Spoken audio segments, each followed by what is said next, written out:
Sermon here. I'm in Cape Town. I was the only journalist in northern Nigeria. Not an adventure until you get lost in Tijuana. If you get caught inside by a giant wave, you feel really alone. I love the adventure of waking up and not knowing what will happen and that being my job.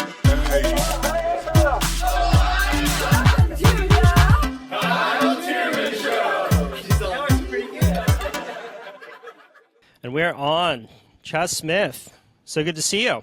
So good to see you. All right, let's start in an unexpected place. Let's talk about what you learned from teaching a fifth grade class.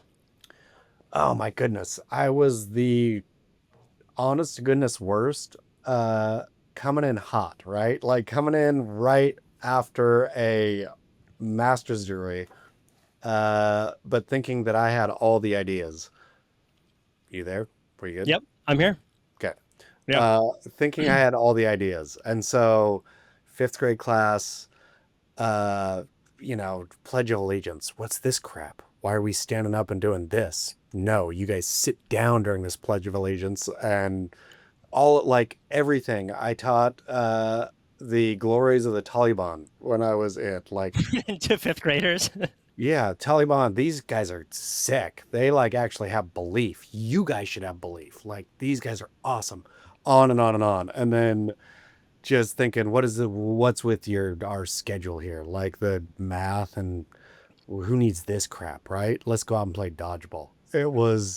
I upended education as an arrogant fresh grad from master school. So where was this that you were teaching fifth grade? It was in Cyprus in middle Orange County. And was this before you were working with Vice or after? This was after, I guess. I guess I had done a story already. Did I? Yeah, I must have had done a story by that time. And so was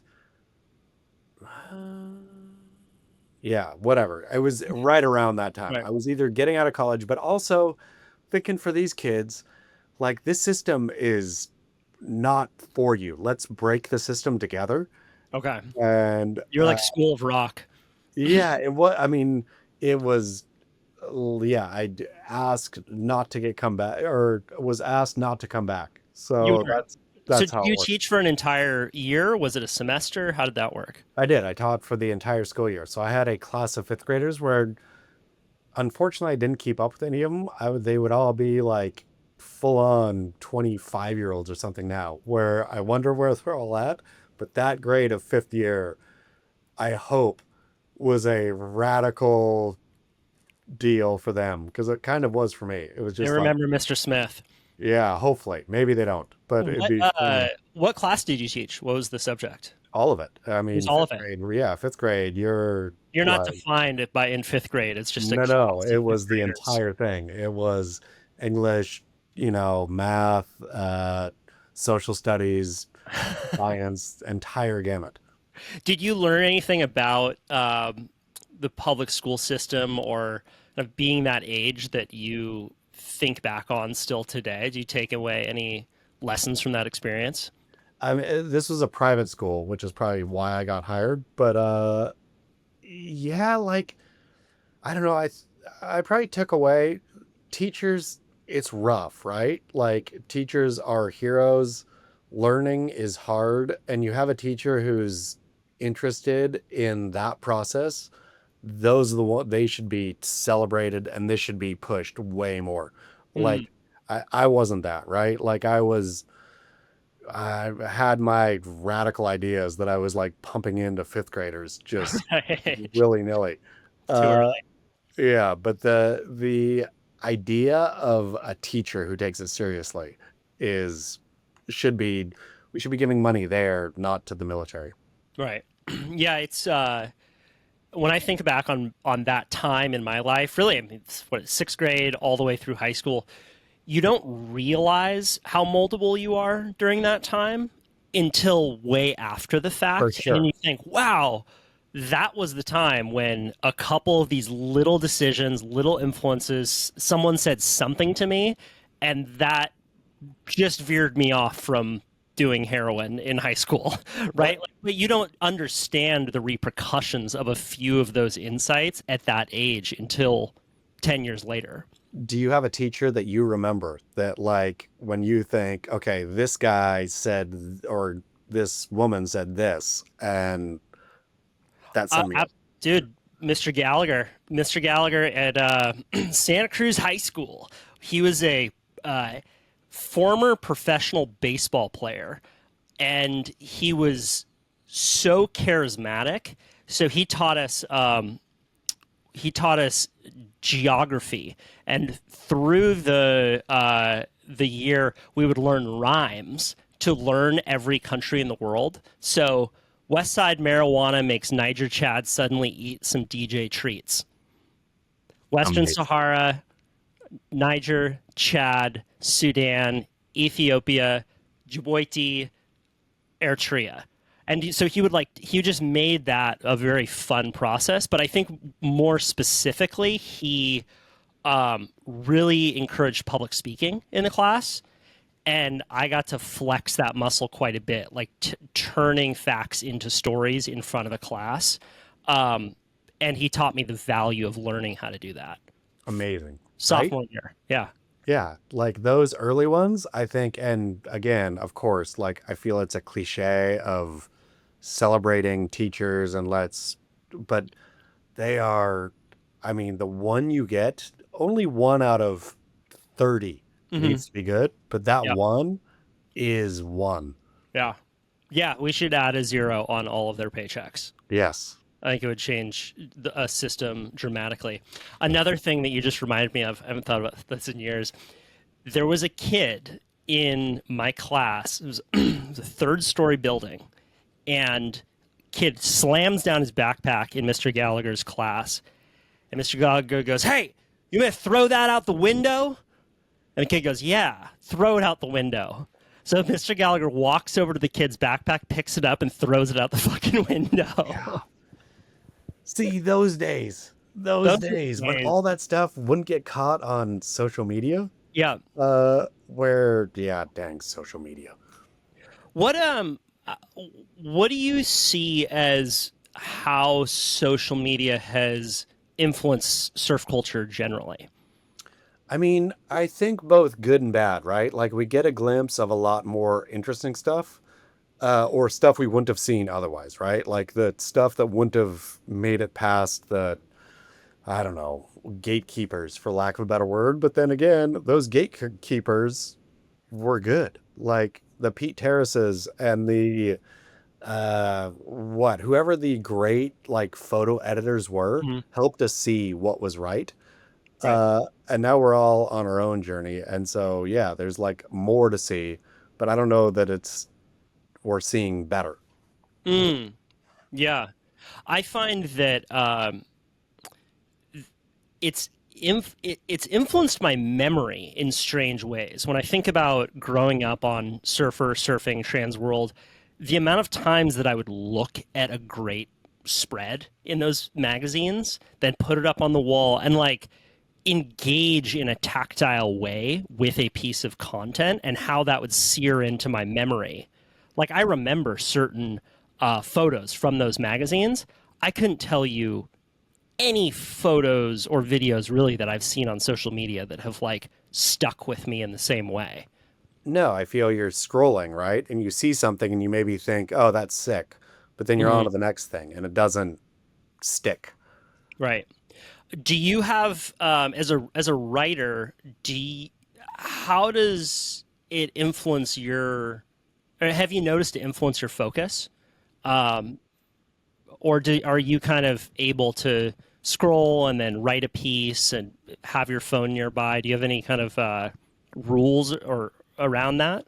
I mean, I'm not hugely engaged in social media, and I probably should definitely be more, right? Like the amount that I spend on it, I do it very cheaply. It is Instagram, scroll, whatever, but I'm old. Like, I don't use it like I should. It's just, I don't, and I'm not trying to, and I should be doing a better job of. This is new media, right? Like, this is what I'm not a anti, old school, like, this is all raw in the kids' brains and all that, even though, I have a 12-year-old daughter and perpetually yelling her, hey, put the brain rot down. And what, like, that's the argument for me is, or the watch long form, right? Like, watch something on Netflix. I don't care what it is, just watch something on Prime Video, watch a long form thing. But yeah, I'm like a straight Luddite. I don't use it well. I don't process it well. And I feel like I'm probably failing because of that. Yeah. It's a strange Faustian bargain people seem to need to make. I want to talk about a quote here. A place belongs to whoever claims it hardest, remembers it most obsessively, wretches it from itself, shapes it, renders it, loves it so radically that he remakes it in his image. Joan Didion. How has Joan Didion influenced you? Hugely. I mean, new journalism in general is probably the most influential writing. Like, when I stumbled on this, right, from Hunter Thompson to Tom Wolfe to Joan Didion to Norman Mailer to all the greats, right? It absolutely rocked my world. And this was probably 20 odd years ago. But the idea of writing journalism as good, like, not just writing it as literature, Right. like, broke my brain open. And yeah, like, Joan Didion as one of the best of them, right? To do that, to take you to a place, to write real stuff. And I feel I'm still perpetually wrestling with the idea of new journalism even today, with what all of these legends did and how to do it different, not better, but how to do it, how to keep this legacy going. Right. When were you introduced to this kind of journalism? And from what I'm gathering, it's like what you're talking about is it's not 1950s, just the facts man. We're going to just tell you what happened. These are people who are crafting colorful stories with real events. So it reads kind of like fiction, but it's all nonfiction reporting on the ground. Yeah. I mean, it was probably, I don't know. I was teaching English at LA City Community College and Long Beach Community College, and I was just freeway flying. For those who have never taught community college, or I don't know if this is still the case, but you were capped at, I don't know what it was, like 6 or 8 hours per district. And so, for an adjunct teacher, you couldn't just go full time. You had to teach 6 hours. So everybody freeway flying, right? You just stack up Glendale City College and Long Beach City College, Pasadena City College. So I was just reading all in between. I would go and park at a Starbucks, and that's when I think I discovered, and it was first, I think my entree, of course, was Hunter Thompson. Yep. And I read Thompson and loved it initially. I was like, this asshole, I could do better than this, even though I was absolutely nothing. But that opened up the gateway to Mailer and Wolfe and Didion specifically through Hunter Thompson. When did you start writing?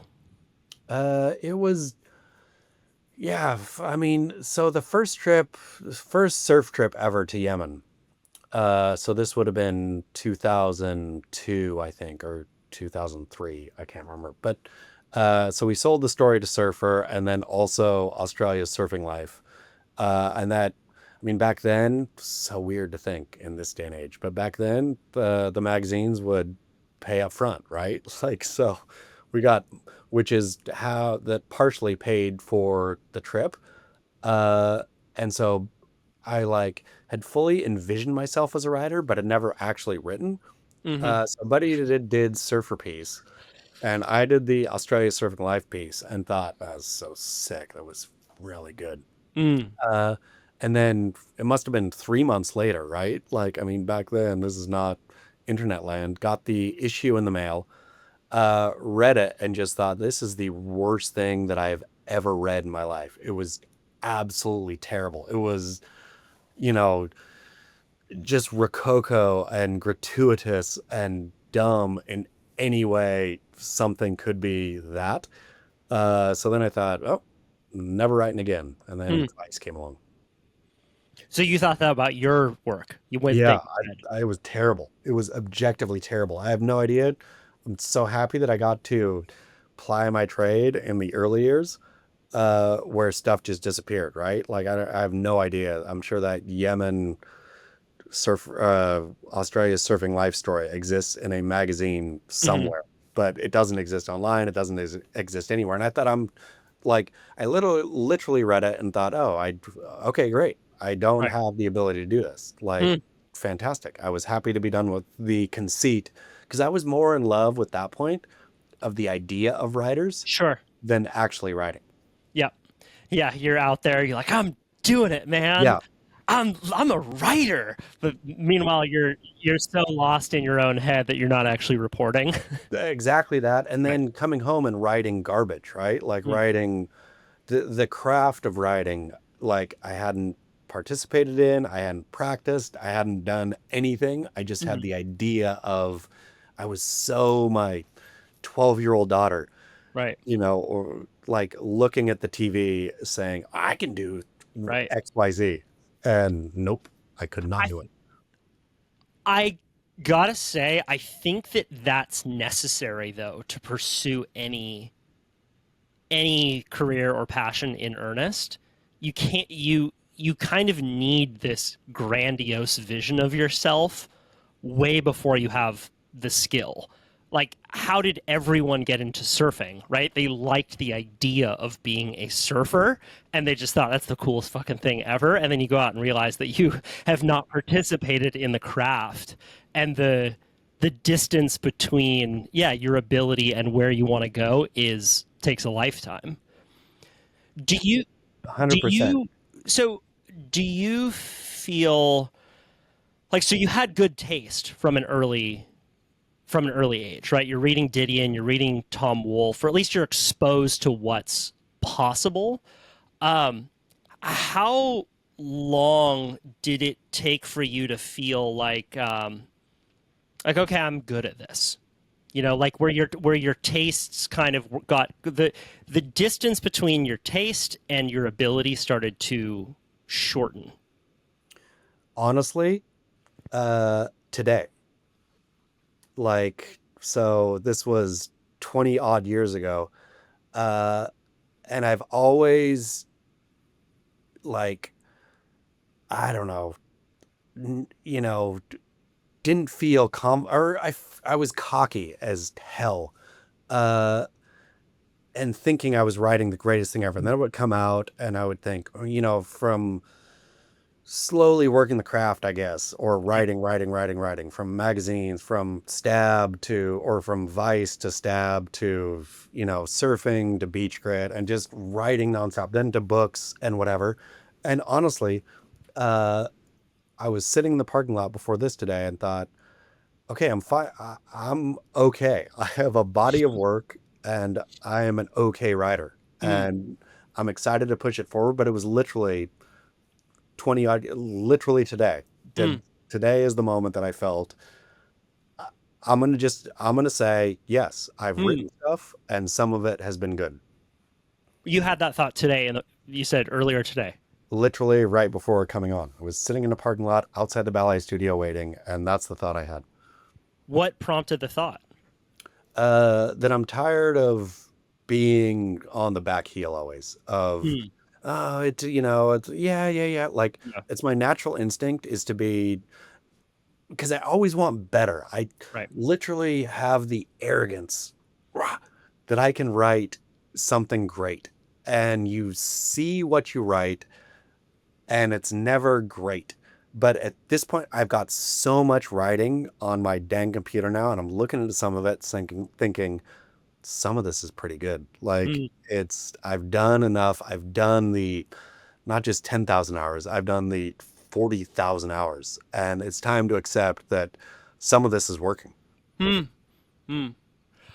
you talk about that distance between like grandiosity and depression around writing? Would you, when throughout this whole time until today, was it common for you to write a piece and think, this is fucking awesome, and then you come back the next day and you're like, this is dog shit, and then no, this is awesome? Like, how well balanced is your perception around your writing? Do you feel like it's pretty kind of even Steven, or has that changed over time?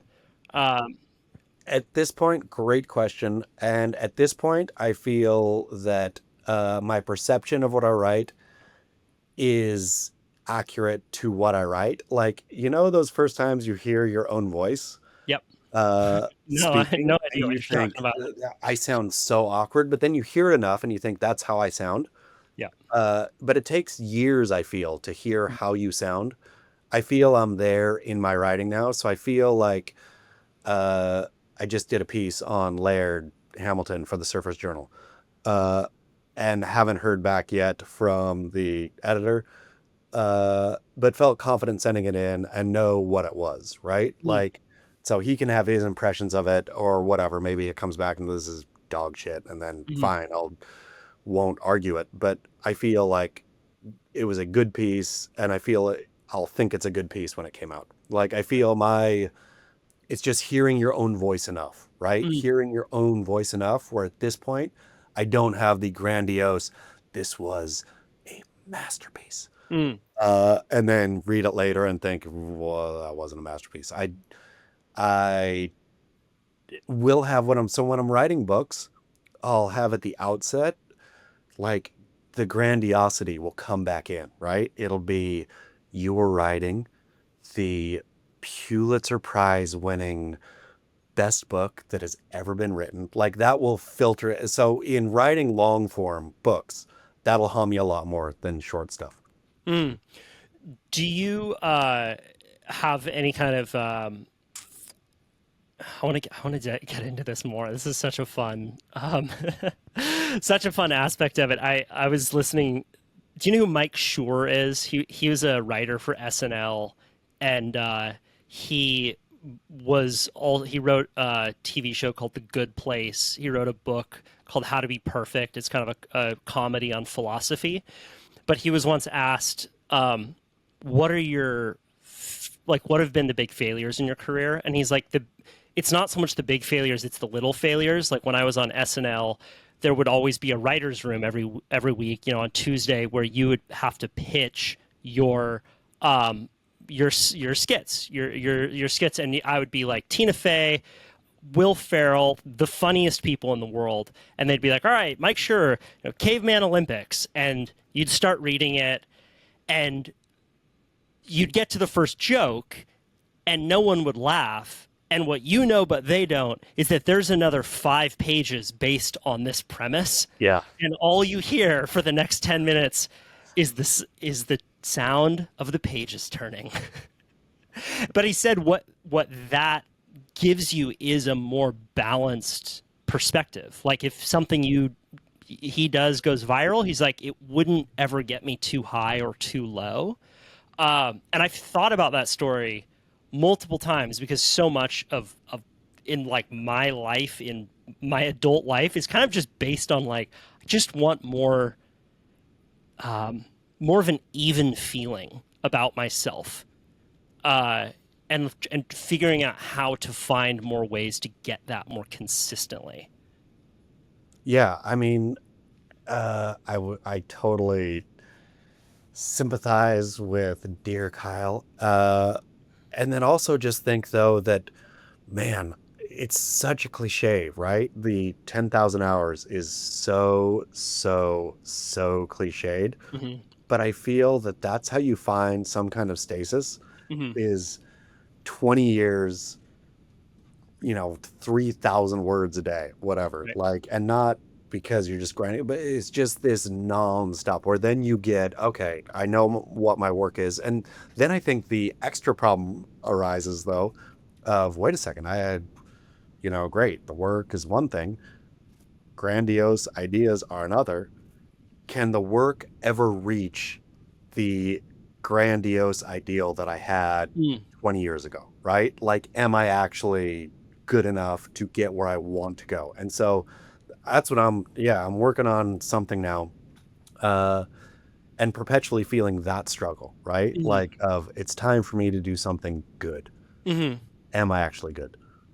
There's been a trend in some aspects of writing that I want to get your perspective on, which is that shorter is always better. And there's a lot of, this comes in even with like, what was the book on writing well? It's just like reducing words. And you now have certain writers that will come out with these mega short books, like The War of Art, that it's almost like copywriting style writing.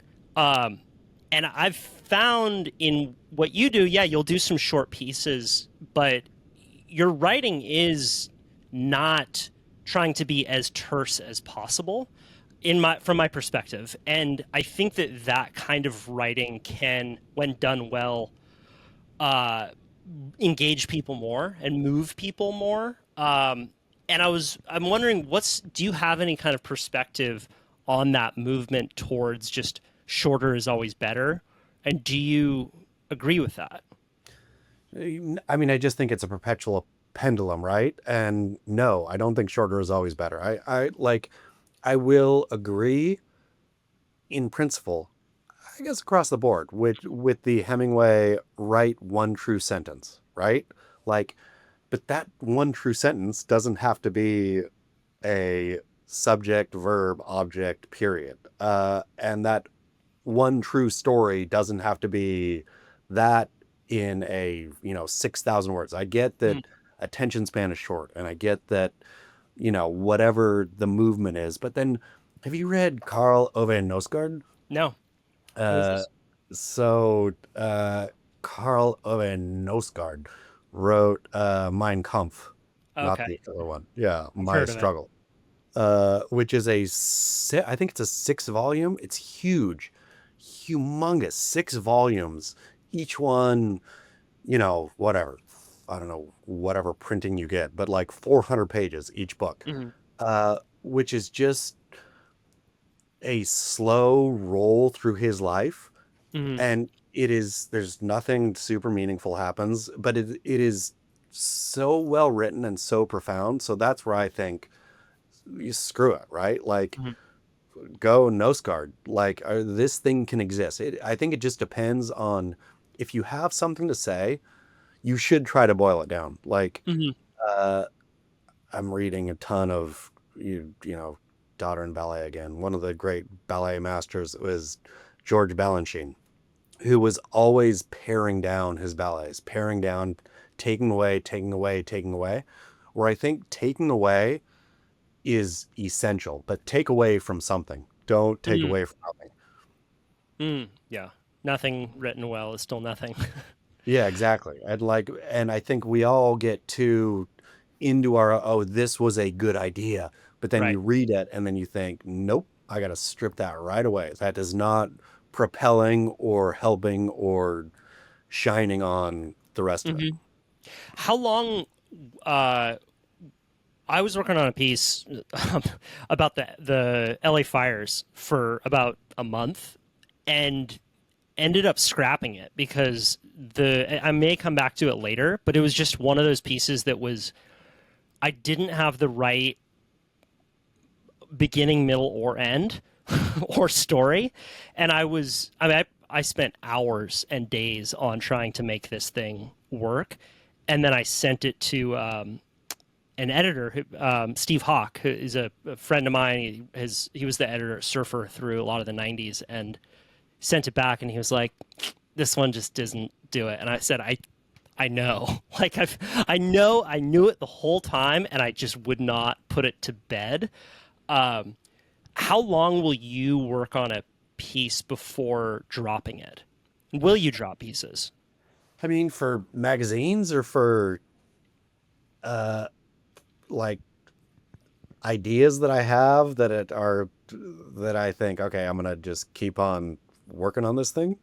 Let's talk about magazines, like where there's some level of investment, into doing something that's a little bit longer. Magazines or book ideas. The question is, I guess, how long will you work on an idea before realizing it's the wrong idea?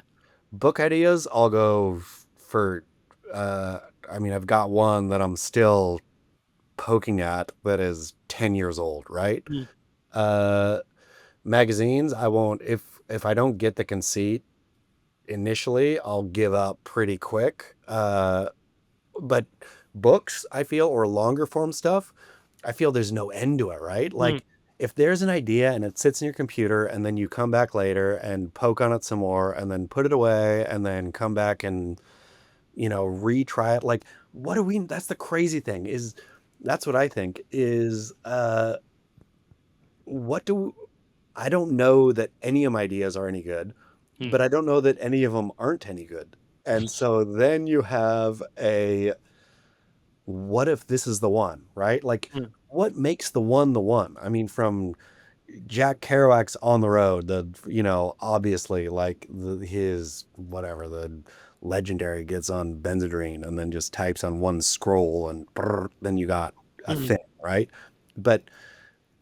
And that has happened, I feel, before, even to me, where I can sit down and write tens of thousands of words, and they're no On the Road, but will be something. But then also some of it is like, I've been working on a kids. Have you ever done kids fiction? No. That's funny. What having a Like, kid? have I ever written kids fiction? No, I have not. Yeah, funny what having a kid will do to you. Like, Yeah. because I will sit over, or I mean, this was years and years ago, right? Was sitting over her shoulder watching a show that she was watching and thinking, I could do something like this. Like, not something like it, but I liked the simplicity of it. I liked what was happening in the story and thought, I'm going to write kids. And this was probably 8 years ago. And I just finished it and sent it off to the agent. But there was so many times in the middle that I had stopped entirely doing it. And then, but then kept coming back to thinking, well, I'm just going to poke this a little more. And so I just think you never know. Who knows, right? Like the muses. Like, Sure. I hate to lean on the muses, but I don't know what is. I just know to keep moving forward and try to keep working. Can you talk about the kids' book, or is it still private? Sure. No, yeah. I mean, Diamond Head Detective Club. It was just an idea of, kids in Hawaii solving, like Hawaii has, especially Honolulu, has such a great detective history from, Hawaii Five-0 to, whatever, to, I mean, there's so many. I'm naming one right now. But, Charlie, not Charlie Chan. Yeah, Charlie Chan. All of it, right? And so I just thought, do a kid's version of a great Hawaii detective story. Fun. Super fun. Yeah. All right, I'm going to read a little piece, and then we're going to get to the next question.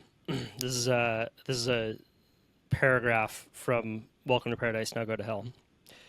Eddie, Graham, Kalohe, John, Pipeline, Kala, cracks, kicks, dislocated arms, death by slap, myth, reality, all recede for a moment, and the thoughts of a frosty pina colada begin to consume, even though the smell of coconut nauseates. Hair of the dog, I suppose. How much is it important for you to be having fun while you're writing? I mean, you think a ton of it, right? Like, for me, at least, it's hard for me to report. Like, Didion, back to her, was classically fly on the wall, right? Would be unnoticed, basically. Right. And I fully... that was her advantage, right? That was exactly. Like, she has that great line, like, my only advantage is that I'm inarticulate and small and unthreatening, something like that. completely. And I fully appreciate and understand how that obviously is Mhm. great. I'm different, I think. I feel like And I need to be in the. you've clearly adopted that in your own writing career, Chaz. I don't know, but I feel like I have to be sort of in the middle of something. Like all of this stuff, right? It was whether hanging out with Eddie or all, like I need to be engaged in the thing, and then I can go back to wherever Mhm. and sort of process it. But I feel that having fun in that moment, or and by having fun, I suppose engaging in that moment is essential for me. Mm. And do you what's your note taking process like? Bad. Usually I'll, like, if I'm, in something where I know a moment where I know things are interesting Hmm. happening, then I'll try to use the phone to just record and then go Right. back just to catch the essence of what was happening. But usually it's just straight memory. I'm not Mhm. taking notes in the moment because I always think that it takes you out of the moment, right? To Well, be and it makes everyone realize, oh, he's taking notes right now. precisely, and to be in the moment is to be in the moment. And so then you have to do the best you can. And that's what I or generally feel, at least for me, is retaining the feel of the moment is more important than retaining the actual reality of the moment. Hmm.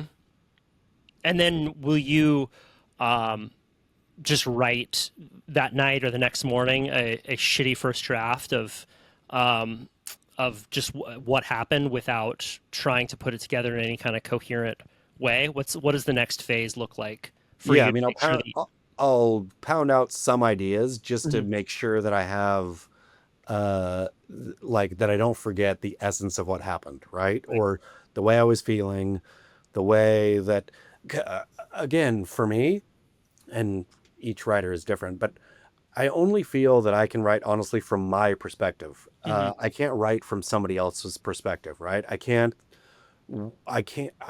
am not talented enough to think or to conceive or to produce Mhm. what this guy is thinking. I can Mhm. think what I was thinking. And so Right. getting what I was thinking in the moment for me is always essential, Mhm. and then go back and work it in.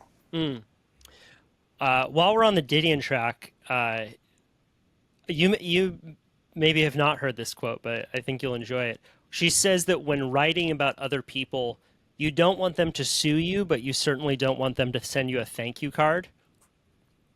Boom. I mean, with in terms of surf writing and stuff, right? I like Stab's whole access journalism thing. Absolutely not. As a writer, you are not friends with these people. They are not your friends. They're your subjects, right? And so to ever cross the line is subject is friend. Hmm. If you ever want to be a writer, is a damned position to take. No, you are capturing people, and hopefully you're capturing them well, like not to screw them or not to do. You're capturing them well for other people. It is not for them. Hmm. Do you feel that you took that approach from the very beginning? I think so. I think that I never cared about being friends with these people, Hmm. or it all seemed like who cares.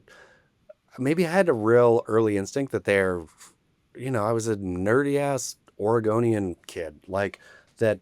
No matter what, these aren't my friends. Like, uh, the important thing I can do is paint a picture for other people about them, Hmm. and my relationship with them is neither here nor there. Like, if they like it, that's great. If they don't, that's fine. As long as they didn't like it because I was fully inaccurate. Like Hmm. uh I think I've probably told this story before and cut me off if I have, but Eddie Rothman, North Shore, Dahui, Eddie Rothman, is this a surf Yeah, based? yeah, yeah. A lot of surfers, people will know who this is.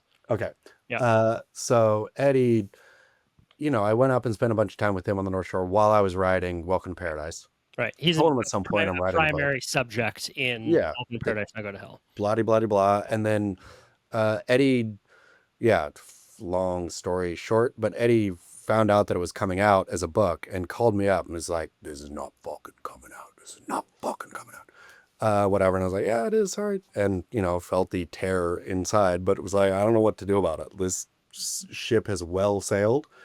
And then when Eddie called me a couple months later and said, "Oh, it was good. It was good. It was funny. You're a funny writer."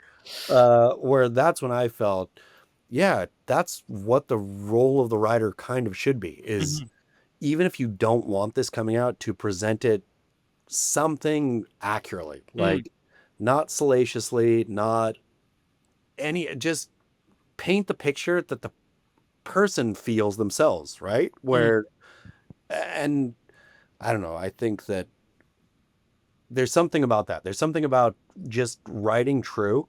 Right. And then it sorts itself out. Yeah. If people are angry about a truth, whether it's a writer or a friend telling them the truth, they're not actually angry at the writer. They're angry at something else inside of them. Yeah. And through time, hopefully that can help people see themselves more clearly, which I believe is a gift, whether it's a friend or a writer or something. There's so much bullshit in the world, and there's so much perpetual lying from companies and then the people that work inside those companies, and we're all a family, and that just like so much of the economy is built on perpetually convincing people of lies. I find a truth being, whether in whatever form it takes, being subversive by its very nature. Completely. And I think that's, though, the essence of good writing, right? Is like, again, back to Hemingway's quote, write a true sentence. Like, if you're painting outside the lines, then for whatever reason, then fine, get a licking, right? But if you're painting inside the lines and you're getting a licking, then take that licking. Like, great. I was, in this day and age, how more essential is that than ever before? So to lay my cards on the table, I had not read Welcome to Paradise, Now Go to Hell until about a month ago, which prompted me to reach out. And I had heard about the book for a very long time and thought, oh, he's shitting on Hawaii kind of thing. And I found it to be quite reverential on the pages, from the detail that you go into around Hawaiian history to the clear love that you have for that place. Did you feel like, and do you feel like that book was misrepresented? No, I feel, I don't know. I think oddly, it's funny, with that book is I didn't love it initially. When it came out? When the book came out? Yeah, I just thought, it was my first book, right? I was like, yeah, this is my first book. It was throwaway. I'm on to the next and on to the next. But the way that thing is hung on, the fact that it's still I mean, that thing came out 11 years ago or whatever, and it's still, I'm oddly proud about it now. Yeah, I mean, I thought that the book takes place over basically a 3-day period. Yeah. Which I thought was a really interesting choice, to not go the whole season, but take 3 days that I was actually on the North Shore for, which is so going back there, I was like, I remember that day. That's fun. And then to do these different diversions. Do you remember when that idea came about, that you decided to structure the book over the 3 days of the Pipe Masters and then do these breakaways to build the whole book out? I had a whole different kind of one written, and then it was like way more history, whatever, long formy, blah blah, whatever. I can't even remember what it was, but gave it to wife to read one night, and she, was expecting like praise and, oh, this is so great, and and she just said, this is not the book. And so I threw it all away and then went back and just decided to focus on that period. I mean, it's really, I can't get out of writing that way, oddly, in terms of a weekend span or a 2-day like there's so much arc in there alone where if you can capture that, which again, that's what I work on perpetually, is I'm not good at looking at more than 2 days. Interesting. Do you think that the story, if you try and span out over, a season or over multiple years in a book, what is hard about that? Do you think the story just gets fractured, or the tension gets fractured by extending the time span that much?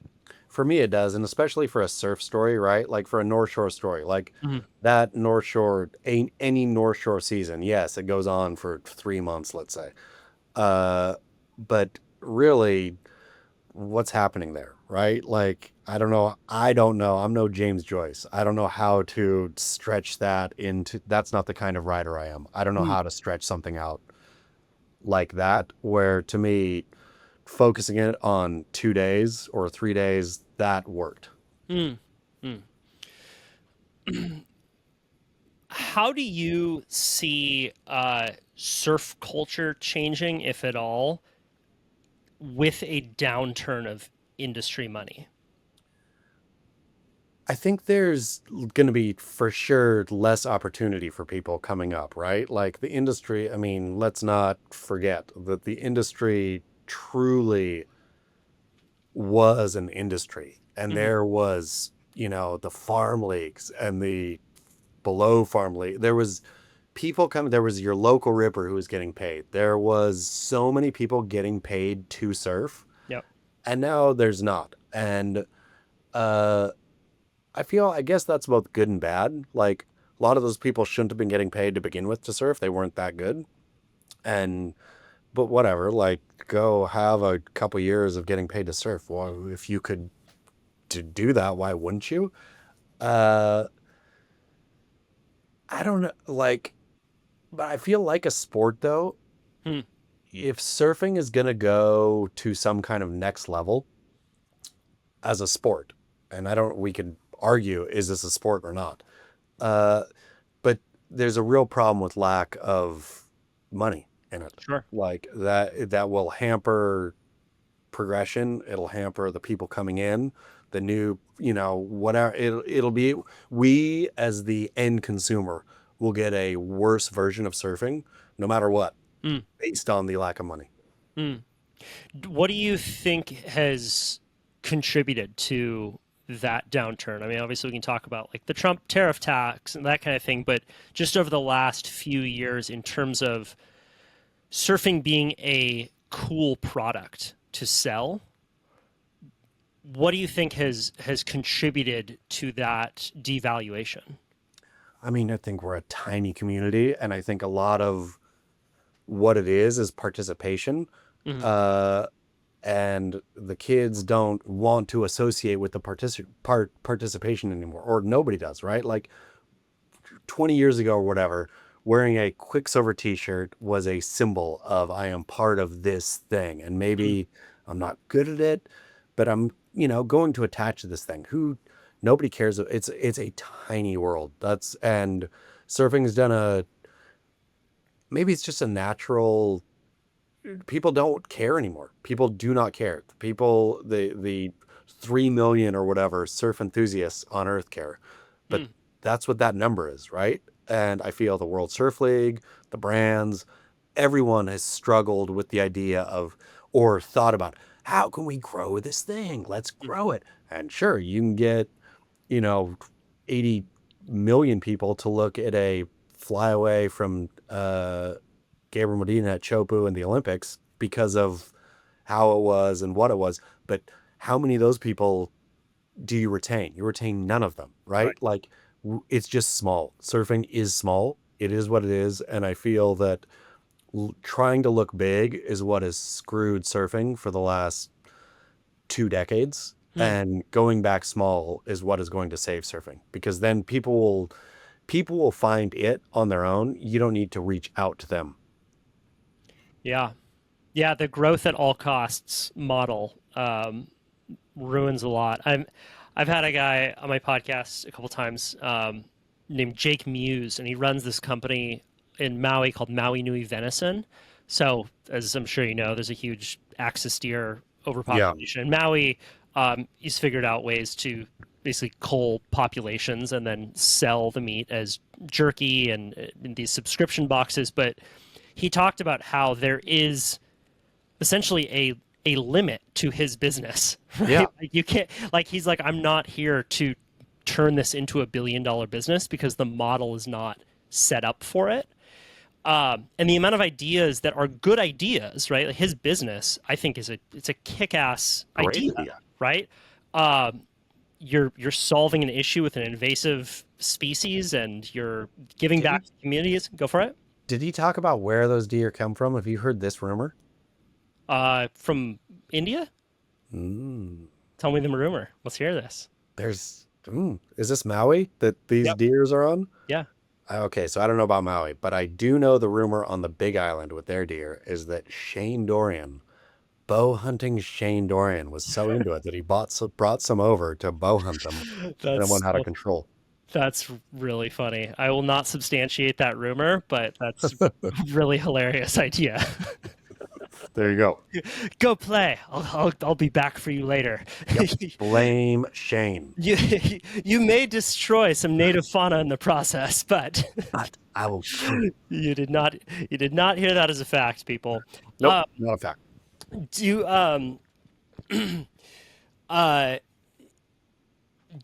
Where was I going to go right after this? I had a thought on my brain. What was it like growing up in the Oregon surf culture? And how do you feel like that shaped your view of broader surfing? I mean, there was no culture, right? Like I'm sure there was. I heard of other surfers. I never surfed with anyone growing up. It was 100%, cousin surf down here, grew up in San Diego. And so blah, de blah, picked it up, took it up there. But like either didn't seek it out or didn't know it existed or had no way to even get in it. And so I was a alien on a surf island. So that's how I think it impacted me, is I was just able to, or not able to, like cursed to, whatever it is, just dream up whatever this thing is myself. I would get the magazines, I would go surf, but I was such an absolute kook, and then had no grumpy local barking at me because there was nobody who surfed where I surfed. Like the only person pedaling out. Oregon beach breaks? Yeah, it was I shouldn't blow out the spot, but it was a place. Don't blow it out. I won't blow it out, but it was a beach. I would never see another surfer out there. It was me, go out, surf, come in, nobody ever, not one. How do you think that influenced your view of broader surf culture? I say this because I grew up in Santa Cruz, which has a very distinct surf culture. And I didn't know how distinct it was until I left and then came back. Like the view from the outside is so much different. Did you feel like growing up in Oregon and then kind of being exposed to Southern California surf culture, then Hawaii surf culture, like it gave you a clearer perspective of what the thing was? I think it allowed me to dream about what I wanted it to be. And then go, because, so family, we would go camp down the California coast every summer, right? And so we would start in Redwoods and then do Santa Cruz for a week, and then Pismo Beach, and then down the coast. And so I would get yearly inoculations of surf culture. But again, I was just a full-on Oregon kook.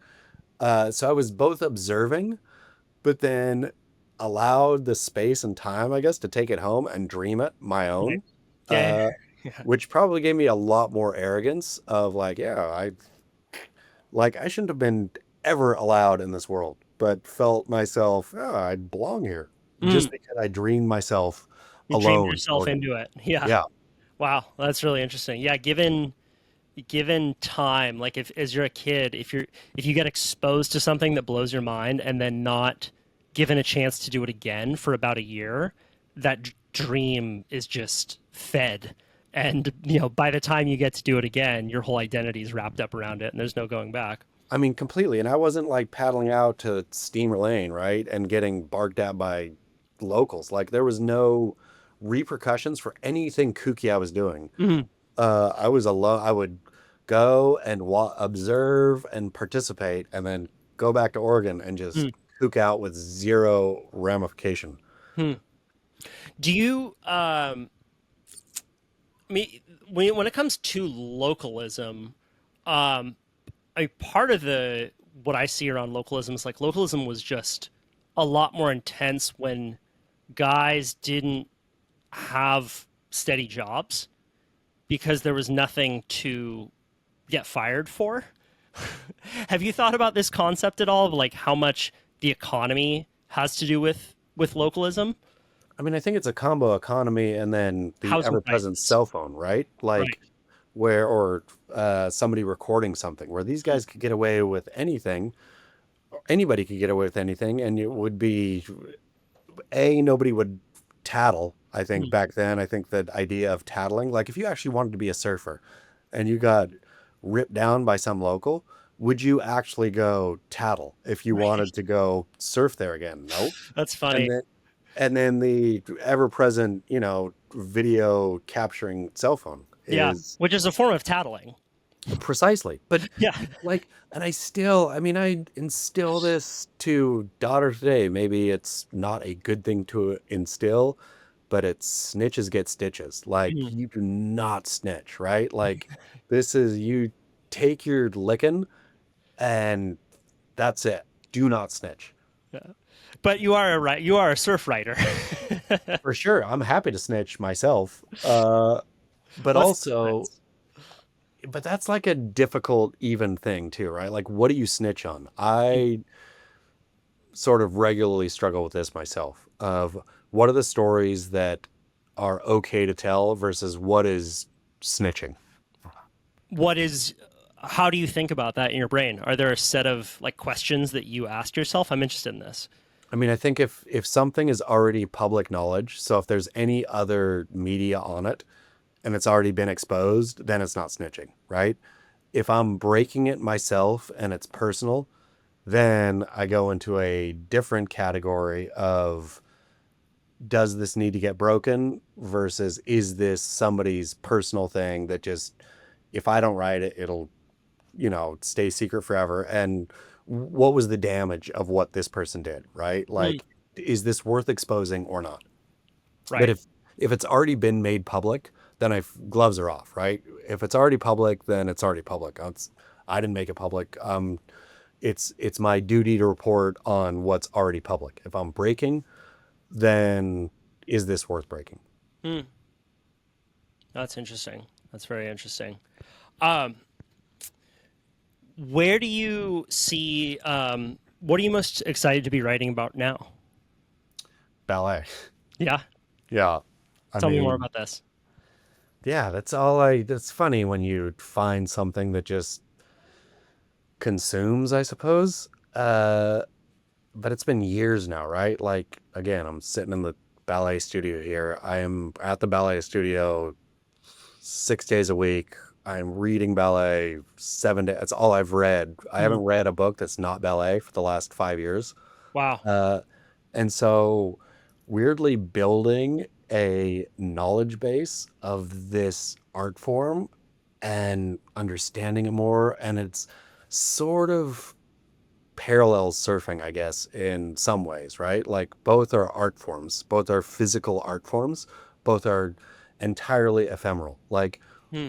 you, uh, none of them exist except for in the moment, right? Like you can capture a good ballet on video and you can capture a good surf clip on video, but seeing them both live is entirely that action exists in that moment. And Oh there's something about that is, yeah. And now down the ballet, I mean, it's just it's such a richer, deeper, more endless rabbit hole than surfing, but I feel it's got the same root as surfing.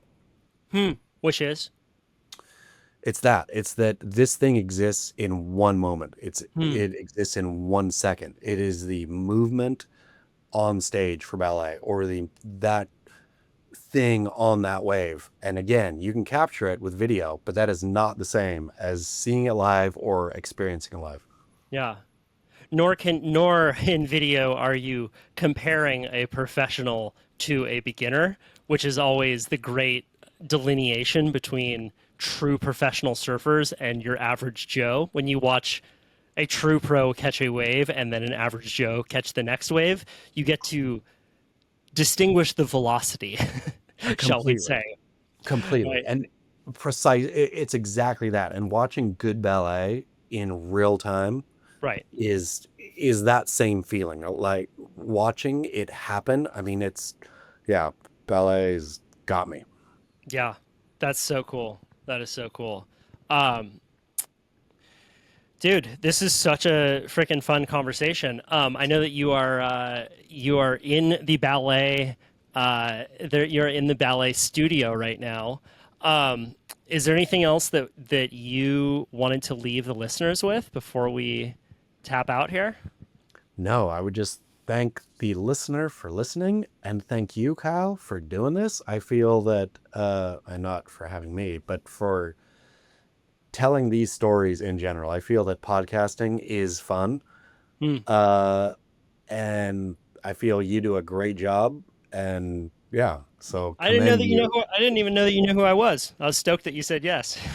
Yeah, no, like I feel that you're crushing it. Like I love the people you get and the stories you tell this is it, right? I appreciate that. No, it means a lot. And keep writing, keep doing your thing, keep writing the books. It's fun for me to read and kind of see and it was fun to have this kind of conversation of pulling back the hood on the process, because I do find that you self-profess your trash prose, but there is a method to the madness, and I'm happy to be able to talk a bit more about that method.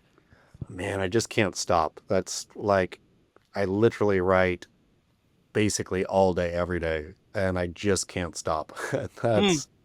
It's more of an addiction than it is quality or anything else, but I just can't stop writing. What do you find that you're more neurotic when you don't write? I've never not written for the last, 20 years. Like I can't not write. Do you feel like how you show up in person and on and speaking is at all similar or the same as the writing voice, or do you think those are two distinct people? I think it used to be a lot different. I think now it's more and more the same. I think those two have merged,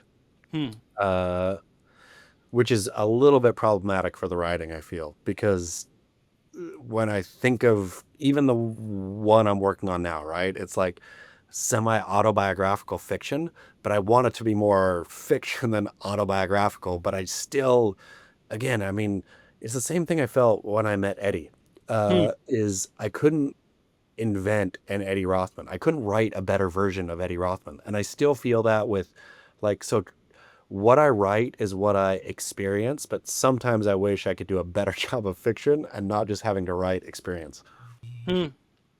That's interesting. Yes. I think you described Eddie Rothman's pectorals as sausages that were ready to burst in one line. And that gave me a good chuckle. Yeah. All right. Well, Beach Grit, that's where people should check you out, beachgrit.com. Yeah, Beach Grit. That's where I am. And then the Grit podcast. All right. Chad Smith, this was such a blast. Thank you so much. Thank you, Kyle. All right. Hey.